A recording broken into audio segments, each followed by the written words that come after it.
బులెటిన్లో మరో breaking news. పసికందును చంపి కిడ్నాప్ డ్రామా ఆడింది ఓ కన్నతల్లి. ఈ ఘటన తమిళనాడులోని వడలూరులో వెలుగు చూసింది. వివాహేతర సంబంధానికి అడ్డుగా ఉందనే నెపంతో పసికందును అత్యంత దారుణంగా కడతెర్చింది ఆ కర్కశ తల్లి. ఈ ఘటనలో వడలూరుకు చెందిన రాజేశ్వరిని పోలీసులు అరెస్ట్ చేశారు.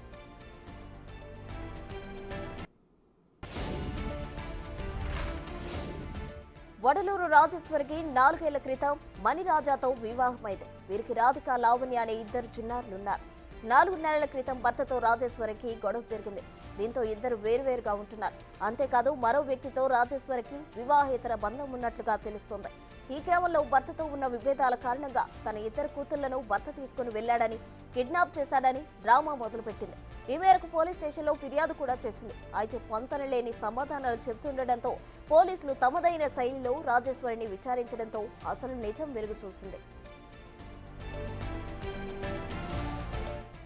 5 నెలలు ఉన్న తన కుమార్తె లావణ్యను చంపేసి డ్రైనేజీలో పడేసినట్లు పోలీసులు విచారణలో తెలిసింది. డ్రైనేజీలో చూడగా పాప మృతదేహం లభ్యమైంది. దీంతో పోలీసులు రాజేశ్వరిని అరెస్ట్ చేశారు. ఇదే అంశానికి సంబంధించి మరిన్ని వివరాలు మా ప్రతినిధి దామోదర్ ఫోన్ లైన్ అందించేందుకు సిద్ధంగా ఉన్నారు. దామోదర్, చెప్పండి, ఇంత ఘాతుకానికి పాల్పడింది ఆ కన్నతల్లి, ఆమెపై ఎటువంటి కేసు నమోదు చేసే అవకాశం ఉందంటారు? ప్రసన్న కల్లకుర్తి జిల్లా సిరినగలూరుకు చెందిన రాజేశ్వరి మణిరాజుతో వివాహమైంది. తర్వాత వారికి 2 పిల్లలు, రాధిక, లావణ్య అని. రాధికకు 3 సంవత్సరాలు, లావణ్యకు 5 నెలలు. అయితే 4 నెలల క్రిందట భర్తతో విడిపోయిన రాజేశ్వరి ఒంటరిగా తన కుటుంబ సభ్యుల దగ్గర ఉంటుంది. అయితే అక్కడ వీరిద్దరూ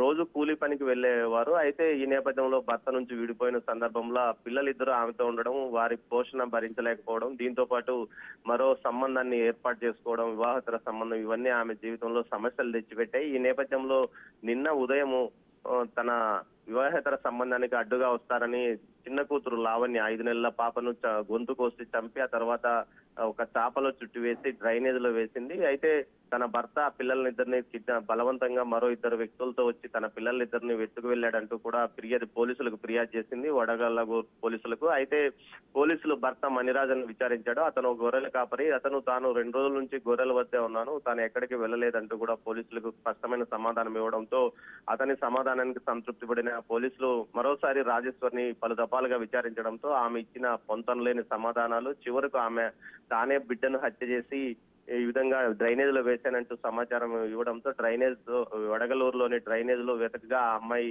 మృతదేహం, 5 నెలల పాప మృతదేహం బయటపడింది. మొత్తం మీద ఈ ఘటన వడగలూరులో పెద్ద సంచలనం కలిగించిందని చెప్పవచ్చు. ఓవైపు తెలిసి తెలియని వయసులో ఆ విధంగా వివాహేతర సంబంధంతో పాటు భర్తతో విడిపోవడము, కుటుంబ పోషణ భారం కావడం లాంటి ఘటనలతో ఆమె ఈ నిర్ణయానికి వచ్చినట్లు పోలీసులు అంటున్నారు. మొత్తం మీద ఆమెకు 307 కింద కేసు నమోదు చేశారు. మరోవైపు దీనికి సంబంధించి పోలీసులు సమగ్రంగా దర్యాప్తు చేస్తున్నారు. ఆమె ఒకటే ఈ హత్యకు పాల్పడింది, ఆమెకు సాయంగా ఎవరన్నా ఉన్నారా అన్న కోణంలో కూడా దర్యాప్తు చేస్తున్నామని పోలీసులు చెప్తున్నారు. మొత్తం మీద ఈ ఘటన అయితే సంచలనం కలిగించిందని చెప్పవచ్చు ప్రస్తుతం. Right, thank you Damodar.